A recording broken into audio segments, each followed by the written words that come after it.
morning, I'm Maddie Fry, and this is yesterday's news today.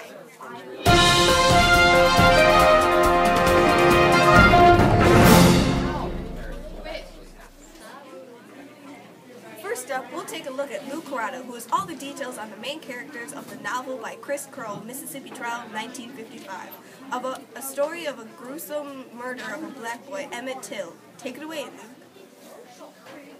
Thank you. The first character from the book Mississippi Trial that we're going to talk about on Yesterday News is Hero. He's really related to his grandpa, but misses his grandma when she dies. He's not sure why his dad does not like the South, but later in the book he will. He has white skin. He's mad at his grandpa when he finds out his secret, though he is not in real life a real person. He's used to tell the story from a different perspective. Grandpa. He's very segregational and does not like the ways of the North. For that era, he is very rich and has African Americans working for him. Toward the end, you find out that he did participate in the murder of Emmett Till. He might also be part of the KKK because he is gone at night with other men in meetings. Here's a part of the book that shows how Grandpa feels toward African Americans in the book. I tell you, son, mixing Negroes with the white students is going to ruin our schools in all of America. Quote, quote. Page 67. Dad. Does not like the ways of the South and does not want Hiram to go to Mississippi for reasons that Hiram will find out later. Has arguments with his dad about the ways of the South. R.C. is mean towards Emmett and Hiram and is suspected of killing Emmett. Turns out in the book that he is not guilty. He has a sister named Naomi. Emmett in the story. In the book, he is sort of rude and gets into mischief. He's also very adventurous. The Remingtons are a little bit crazy and have some weird ways of life. They live right next door to Hiram's grandpa. All along, they know that Grandpa helped in the murder of Emmett Till. Naomi is the little sister R.C. has a crush on Hiram. Hiram also has a crush on Naomi. She gets abused by her father. Now we're going to talk about some of the facts on what the characters were like in real life. Many of these characters in the book are not real. They were just used to tell the story from a different perspective. Milam, one of the murderers of Emmett Till. Milam was really one of the murderers of Emmett Till's case. His first name was John. Milam was in World War II. He was also the half-brother of Brian, the other murderer in the story and in real life. Milam died in 1980 at age 61. He eventually divorced his wife. Brian, the second murderer in the Emmett Till case. He was a soldier and had 2 kids. He died of cancer. In a few years after murder, he had to close the store where Emmett whistled to his wife. There was a third man in the murder of Emmett, though nobody knows who he is to this day. In the book, it was the grandpa but he did not exist like many of the other characters. Emmett was born on July 25th, 1941, and was murdered on August 28th, 1955. He was going to be in 8th grade that fall. Emmett's mother was a government worker, and his father died when he was younger. Between 1882 and 1962, 4,736 black and whites were lynched in the U.S. 538 of those were just from Mississippi, where Emmett was murdered. Milam and Brant were not found guilty for murdering Emmett, though later they were paid $4,000 to tell their story. The Emmett Till case became worldwide news. At his funeral, his mother demanded an open casket to show the brutality of the murder, which helped spark the civil rights movement. Rosa Parks was also inspired by Emmett Till. 50,000 people showed up for Emmett Till's funeral. Now let's hear about the setting from Maddie. My name is Maddie Fry. Chris Crow's novel, Mississippi Trial, brings an interesting way to look at the mysteriously tragic murder that occurred in Greenwood, Mississippi. Today we are going back to the 1950s to this fascinating town when the black boy Emmett Till was murdered. According to wikipedia.org/wiki/Greenwood_Mississippi, Greenwood, Mississippi is a small town approximately 9.5 square miles. In Mississippi Trial, Grandpa and Hiram would walk to the store or to R.C.'s house because it was only 9.5 miles, and it was short to walk to everything.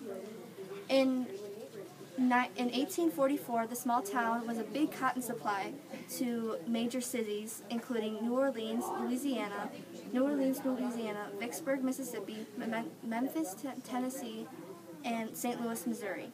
Greenwood continued to do well based on slave labor until the American Civil War. Greenwood has always been an incredibly racist community. Its whole economy rested on the slaves' shoulders. So when the Civil War ended in 1865 and the Southern slaves were freed, Greenwood's economy crashed and the whole town was left with some very unhappy white men. In 1955, the Supreme Court made this decision in Brown v. Board of Education to let the black and white kids go to school together. This action caused the White Citizens Council to be created. The White Citizens Council was created by Robert B. Patterson in Greenwood to fight against racial integration. In this story, Hiram's grandpa was a big role in the White Citizens Council, and the council was made around the same time the book took place. So I'm assuming that Chris Crow made Grandpa based on a Robert B. Patterson. This quote from the book shows that Grandpa wants the South to be as segregated as possible. Son, let me tell you something. He patted me on the head. God made Negroes to work the land. Unquote. Later that same year, a 14-year-old black boy, Emmett Till, got murdered by two white men who later did get charged with nothing. Greenwood was such a racist and cruel place to live in the 1950s. Emmett was a hero to all of us. If it wasn't for him, we would be living in a segregated country today. Now let's go to Lucy for the plot. Let's talk about the plot in the famous book Mississippi Trial, 1955. This book is a hard-hitting book about a murder that took place in Greenwood, Mississippi in 1955. Today I will be talking about the plot in the book. In this book, the storyline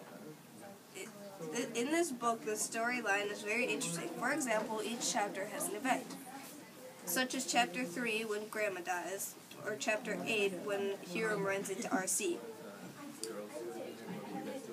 In this story, Hiram goes and visits his grandpa again after years of living in Arizona.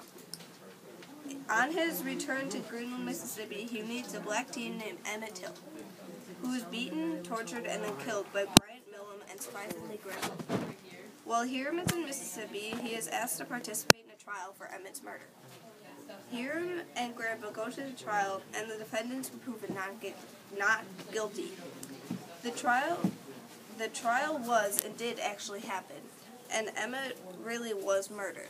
And most important, they were released by all-white jury. Later, Bryant and Millam sold what happened that night to Jet Magazine for $5,000. Let's go to reactions with Austin. My reaction to the book was I was totally blown away. It was not only explained the true story, but it also created an enjoyable mystery novel that was not only fun to read, but it was really portraying what really happened and what was important.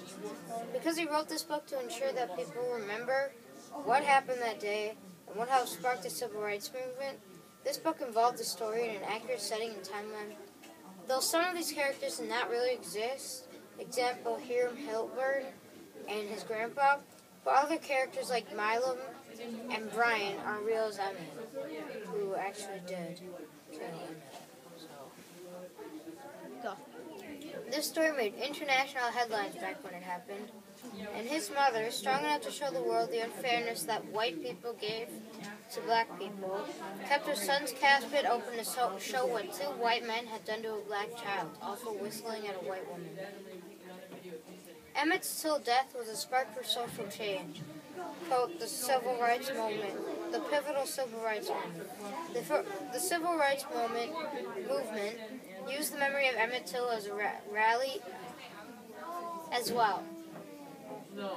There were many other black people, even teenagers like Emmett, who were lynched and killed before and after Emmett's death, whose killers were usually white men who were acquainted.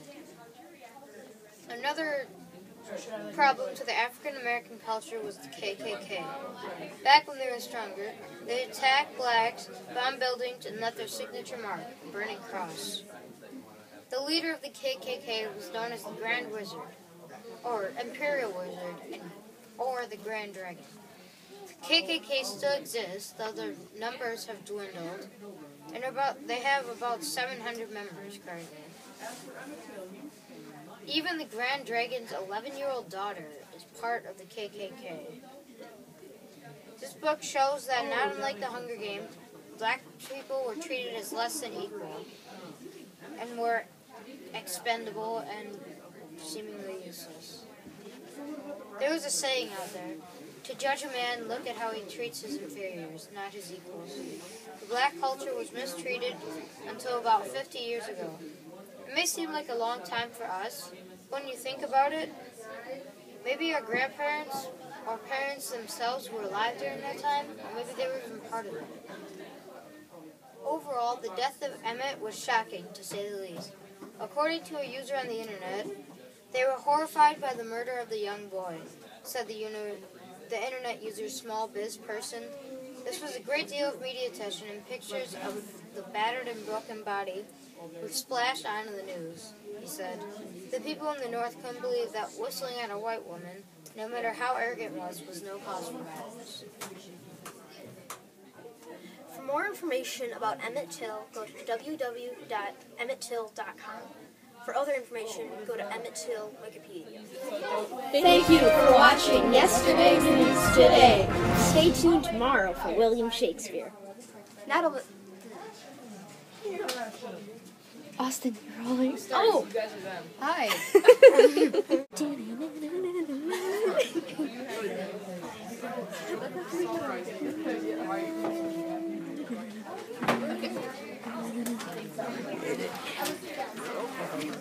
Whoa.